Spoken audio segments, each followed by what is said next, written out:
अगर आप ये कहानी रात के वक्त सुन रहे हैं तो एक बात याद रखिएगा। कभी भी अपने गांव के उन नियमों को हल्का मत समझना जो बिना लिखे सब मानते हैं, क्योंकि कुछ नियम किसी इंसान ने नहीं, किसी घटना ने बनाए होते हैं। आज मैं आपको जिस गांव की कहानी सुनाने जा रहा हूं, वहां हर साल, बिल्कुल हर साल एक आदमी गायब हो जाता था। ना लाश मिलती है, ना कोई गवाह, ना कोई शोर, बस एक नाम जो गांव के लोग धीरे धीरे भूल जाते थे। और शायद इसी भूल की वजह से ये सिलसिला आज तक चलता आ रहा है। उत्तराखंड के पहाड़ों के बीच बसा हुआ था एक छोटा सा गांव, भैरवपुर। मैप पर ढूंढने जाओ तो मुश्किल से मिलेगा, लेकिन जो एक बार वहां गया वो जगह उसे याद रह जाती है। सुबह का वक्त शांत, शाम को ठंडी हवा, और रात को इतना सन्नाटा कि अपनी सांस की आवाज भी तेज लगने लगे। भैरवपुर के लोग सीधे साधे थे।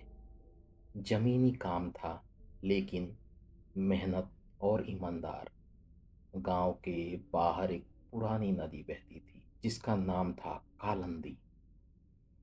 गांव के बच्चे दिन में उसके आसपास खेलते थे, लेकिन जैसे ही सूरज ढलता, बस अब घर चलो, यह कहना किसी माँ को याद भी नहीं रहता।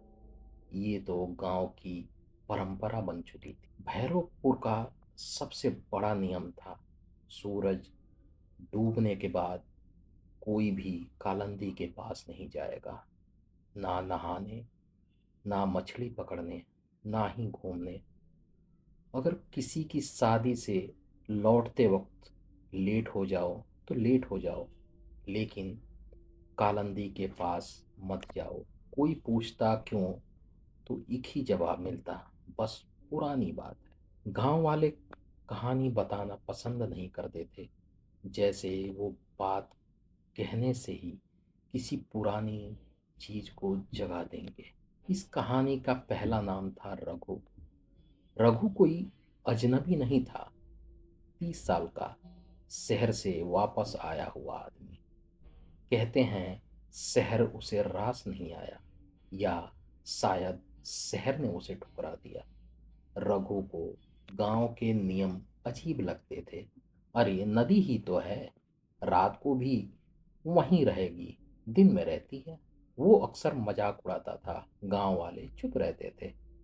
एक शाम रघु अपनी बहन के घर जा रहा था। रास्ता लंबा था, दूर रास्ते थे, एक लंबा, एक छोटा, जो कालंदी के किनारे से जाता था।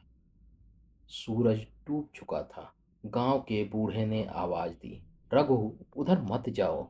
रघु हंसा, बाबा, अंधेरा ही तो है, भूत थोड़ी ना मिल जाएगा। और वो चल पड़ा कालंदी की तरफ। उस रात रघु घर नहीं पहुंचा, ना बहन के यहाँ, ना ही अपने घर। सुबह हुई, गांव जगा। पहले लगा शायद शहर चला गया होगा, पर उसका फोन उसके कमरे में ही पड़ा था। 2 दिन तलाश हुई।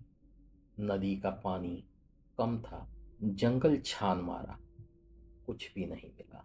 ना पैरों के निशान, ना कपड़ों का टुकड़ा। सिर्फ एक चीज मिली, कालंदी के किनारे मिट्टी में धंसा हुआ एक पैर का निशान, जैसे किसी ने रुक कर पीछे देखा हो। गांव के मुखिया ने कहा, अब बस, आगे मत बढ़ो।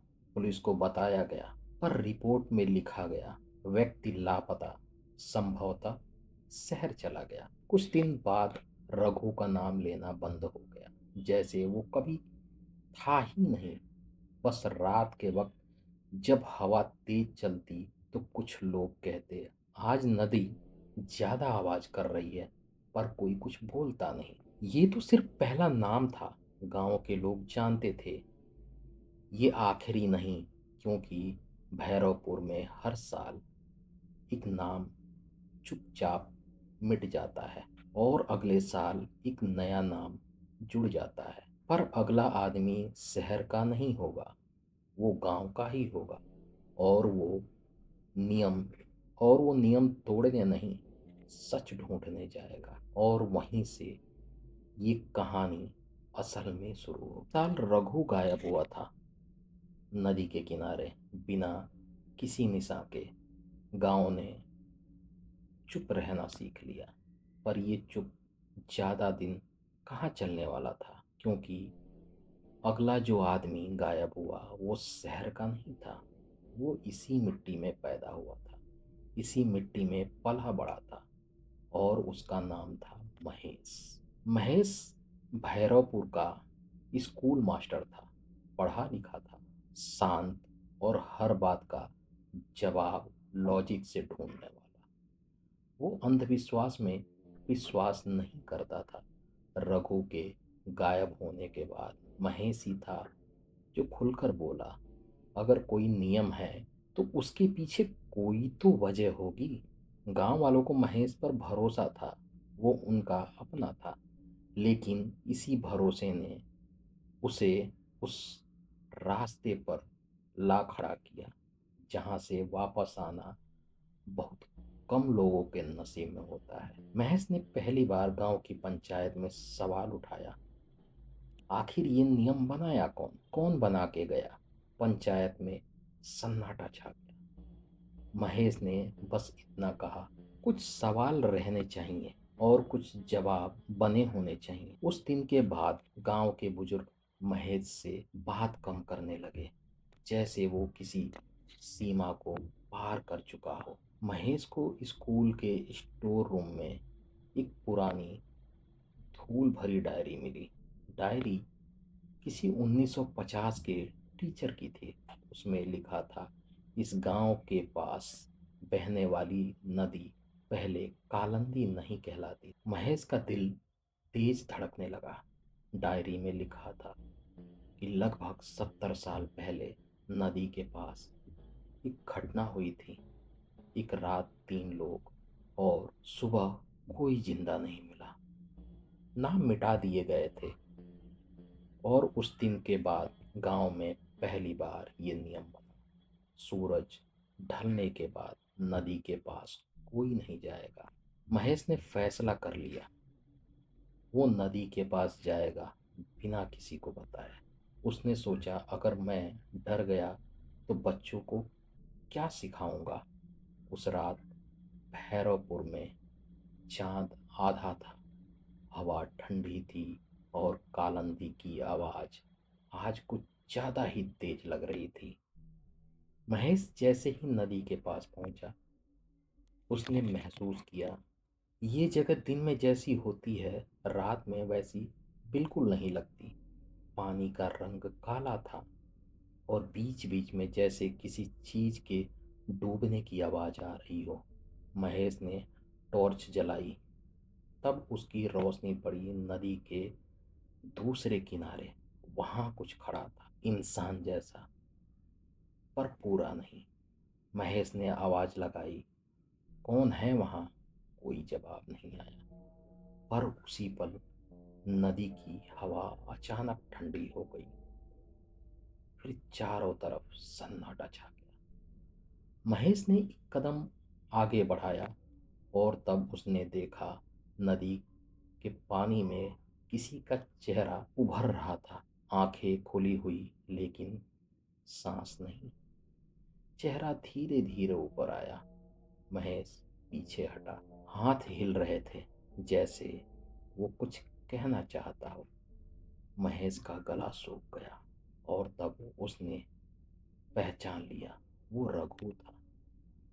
महेश पलटा और भागा, पर रास्ता लंबा हो गया था, जैसे जंगल खुद उसे रोक रहा हो। उसके कान में एक आवाज गूंज रही थी, नियम इसलिए बने थे। महेश ने पीछे मुड़कर नहीं देखा, बस भागता रहा। सुबह हुई, महेश स्कूल नहीं आया। उसका घर बंद था। उसकी डायरी उसके टेबल पर खुली पड़ी थी। आखिरी लाइन लिखी थी। गलती भूत की नहीं, गलती सच की है जो हमने छुपा रखा। अब गांव के लोग सच में डर गए, क्योंकि रघु शहर का था, पर महेश, महेश तो उनका अपना था। उस दिन के बाद नदी के पास कोई नहीं गया।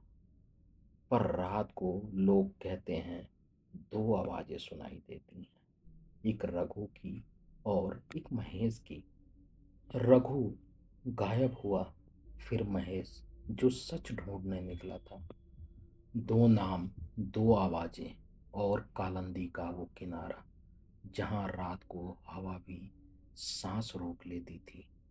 गांव समझ चुका था, ये सिर्फ अंधविश्वास नहीं था, ये किसी पुराने गुनाह का बोझ था। तीसरे साल जो आदमी आगे आया, उसका नाम था बलराम।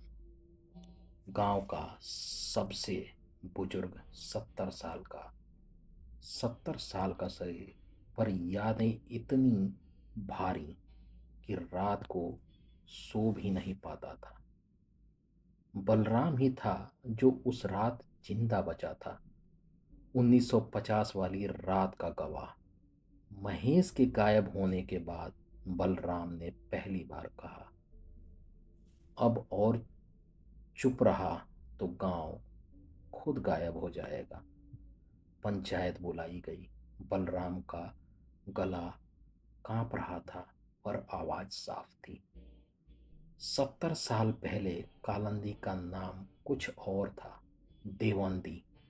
उस रात तीन जवान लड़के नदी के पास आए थे, गांव की एक लड़की के साथ। लड़की ने शादी से मना कर दिया था। गुस्से में उन्होंने उसे नदी में धकेल दिया।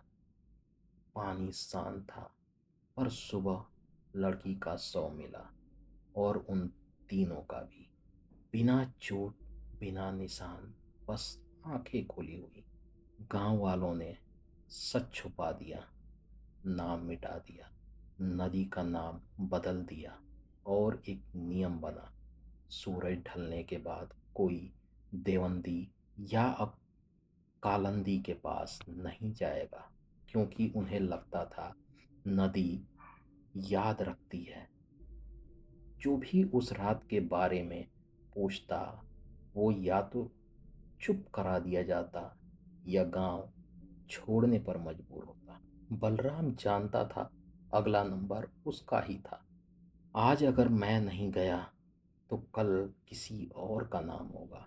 उस रात वो अकेला नदी के किनारे पहुंचा, हाथ में एक दिया और दिल में एक सच। उसने आवाज दी, गलती हमारी थी, माफी चाहिए। नदी का पानी हिलने लगा, हवा ने जैसे सांसें ली हो। पानी से तीन चेहरे उभरे, जवान, भीगे हुए, और आंखों में गुस्सा नहीं, इंतजार था। फिर चौथा चेहरा उभरा, वही लड़की। उसकी आवाज नदी के शोर में मिली, सच बताया जाएगा तो हम जाएंगे। बलराम रो पड़ा। कल सुबह सबके सामने नदी शांत हो गई। सुबह पूरा गांव जमा था। बलराम ने हर नाम, हर गुनाह सब बता दिया। किसी ने रोका नहीं। उस दिन पहली बार गांव ने झूठ नहीं चुना। उस रात किसी की आवाज नहीं आई। कालंदी शांत रही।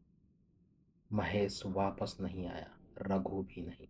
सच बोलने का दम कुछ लोगों को चुकाना पड़ा, पर गांव बच गया। पर कहानी का आखिरी सच अभी बाकी है, क्योंकि कुछ चीजें माफी के बाद भी छोड़ कर नहीं जाती। सच सामने आ चुका था। गांव ने अपना गुनाह मान लिया था। देवंदी का नाम वापस कालंदी से देवंदी कर दिया गया था। पर रघु और महेश अभी तक वापस नहीं आए थे, और शायद, और ये कहानी का सबसे कठिन हिस्सा और शुरू होने वाला था। सच बोलने के बाद भैरवपुर बदलने लगा। लोग रात को भी एक दूसरे के घर जाने लगे। बच्चे नदी का नाम डर के बिना लेने लगे। पर फिर भी हर साल उस दिन जब सच सबके सामने आया था, कालंदी के किनारे एक दिया अपने आप जल जाता। ना हवा होती, ना हाथ, बस एक रोशनी। एक रात गांव की एक लड़की ने सुना, नदी के पास किसी औरत की आवाज। ना चीख, ना गुस्सा, बस शांत सी पुकार। मैं मुक्ति में हूं, पर वो नहीं। गांव के लोग समझ गए, लड़की की आत्मा को शांति मिल चुकी थी। पर रघु और महेश अभी भी कहीं अटके हुए थे।